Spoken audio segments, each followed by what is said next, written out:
नमस्कार दोस्तों, आइए आज हम आपको एक विशेष वृक्ष के बारे में कुछ उसकी विशेषताएं बताते हैं जो बहुत ही चमत्कारी है।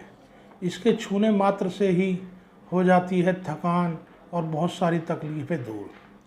सनातन धर्म के ग्रंथों में कई देवीय पौधों का जिक्र किया गया है, जिससे केवल पूजा करने या छूने मात्र से ही सारी तकलीफ़ें दूर हो जाती है और मनोकामनाएं पूरी हो जाती है। ऐसे ही एक पौधे का जिक्र हम इस आर्टिकल में कर रहे हैं।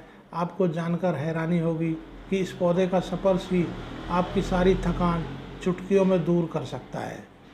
तो आइए जान लेते हैं ये कौन सा पौधा है, वास्तुशास्त्र इसके बारे में क्या कहता है।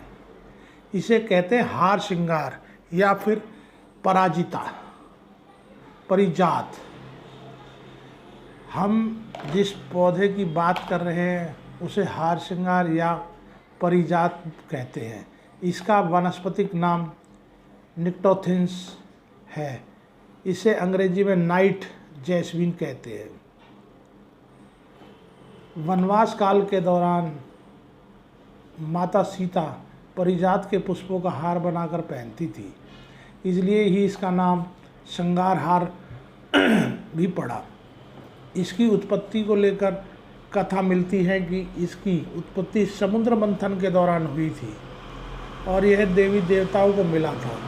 स्वर्ग में इंद्र ने अपनी वाटिका में इसे रोप दिया था।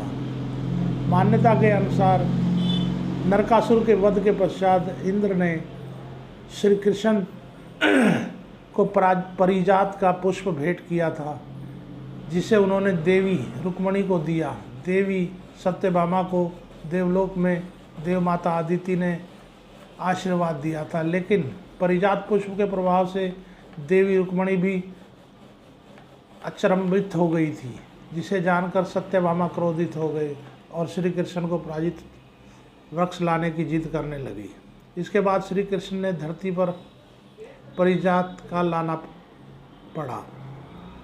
वास्तुशास्त्र में अनुसार परिजात को छूने मात्र से ही व्यक्ति की थकान मिट जाती है। मान्यता है कि परिजात का वृक्ष जिस घर में हो या उसके आसपास हो, उस घर में कभी सभी तरह के दोष मुक्त हो जाते हैं। इसके अलावा आपको जानकर हैरानी होगी कि परिजात के फूलों, खासतौर पर भगवान श्री कृष्ण, विष्णु, माता लक्ष्मी के पूजन जिसे इस्तेमाल किया जाए तो ले जाता है, लेकिन केवल उन्हीं फूलों को इस्तेमाल किया जाता है जो अपने आप पेड़ से टूटकर नीचे गिर जाते हैं। जबकि दूसरे फूलों को लेकर यह मानना है कि ज़मीन पर गिरे हों तो उन्हें पूजा में प्रयोग नहीं कर सकते। कहा जाता है कि जहाँ भी यह पौधा होता है वहाँ माता लक्ष्मी का साक्षात निवास होता है। वास्तुशास्त्र के अनुसार हार श्रृंगार के फूलों की सुगंध सारा स्ट्रेस दूर हो जाता है और साथ ही घर में जहाँ तक भी इसकी खुशबू जाती है वहाँ तक सकारात्मक ऊर्जा का प्रभाव होता है। मान्यता है कि जिस भी स्थान पर यह पौधा लगाया जाता है यहाँ बुरी शक्तियाँ प्रवेश नहीं कर पाती। इसके प्रभाव से घर परिवार में रहने वाले सभी जातकों की सेहत अच्छी रहती है और मान्यताओं के अनुसार लंबी आयु मिलती है। हार श्रृंगार न केवल पूजा पाठ या फिर सुख समृद्धि के लिहाज से ही नहीं बल्कि सेहत के लिए भी अत्यंत लाभकारी है। आयुर्वेद के अनुसार परिजात के 15 से 20 फूलों को या उसके रस का सेवन करने से हृदय संबंधित परेशानियों में काफ़ी राहत मिलती है। इसके अलावा कहते हैं कि इसकी पत्तियों को पीसकर पीने से इम्यूनिटी भी स्ट्रांग हो जाती है, लेकिन इसका उपाय किसी आयुर्वेद चिकित्सा की सलाह पर अपनाएं।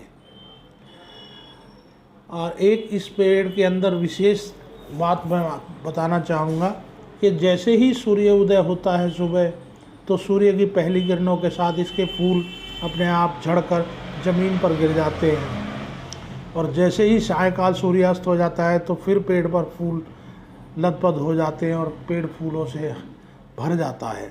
ये इसका प्रतिदिन का सीजन के हिसाब से प्रतिदिन इसकी यही क्रियाएं चलती रहती है।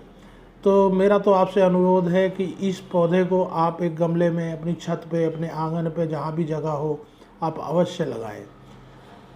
नमस्कार, बहुत बहुत धन्यवाद।